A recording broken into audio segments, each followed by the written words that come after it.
Crazy speed, hyper armor, motion chains? When I started down this rabbit hole, I had no idea what I was getting into, and neither will you. Daggers are simple, I thought, and alas, simple was me. Daggers are OP. So here's the craziest abilities and where to get them. The Reduvia Bloodblade skill unleashes a barrage of blood projectiles ideal for distance attacks and bleeding enemies quickly. This attack's blood damage scales off of arcane, so give that a couple of extra pumps to really make them bleed. The bandit class can utilize this weapon from the get-go, as it has already met all of the stat requirements. That makes it a speedy, powerful pickup. Get your accountant for this one, we're talking numbers. Wakizashi, the shortest blade in the game.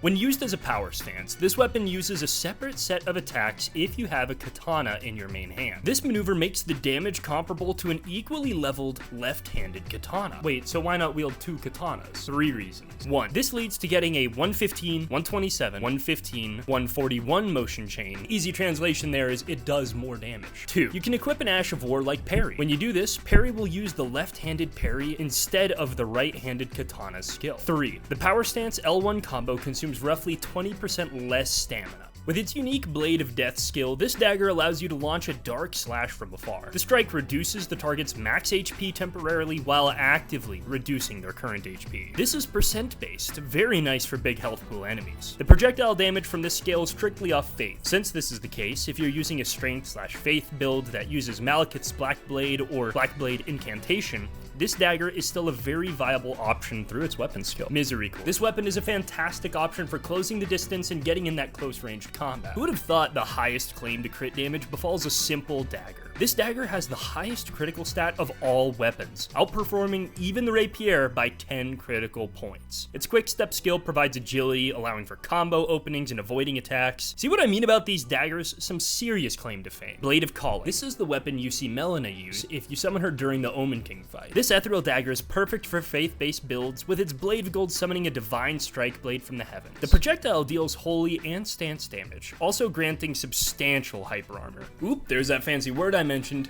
but what's it mean? During the animation, while the player is midair, is the hyper armor window. This means an attack that would inflict stagger or move your character won't.